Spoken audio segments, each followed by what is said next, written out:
Sure, shout out sa tanang mga pobre dihano. So, kung pobre ka dito sa Pilipinas, maubita tayo gingon sa kanta, piliin mo ang Pilipinas. Kaysa Pilipinas, binhira ka magakita nga manarbaho.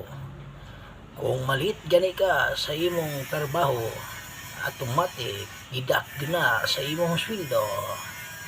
Pero kung ikaw mulampas sa ting-out na gani, mulampas kag pila ka minuto o oras, kung dili na mo pailan og overtime, quits na nila. Mo na dako yun kayo, piliin nato ang Pilipinas. So, kung overtime ba jud ka nya walay approval, kung kinsay nagpa-overtime sa imuha, quits na pud siya. Bali daghan siya question.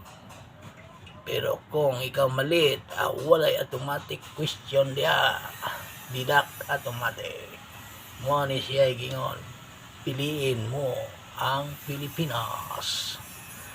Kaysa Pilipinas ka para makakita ug ingnani.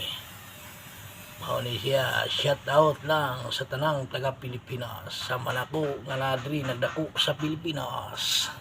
Ini si Kas Pulgas. Daghang salamat.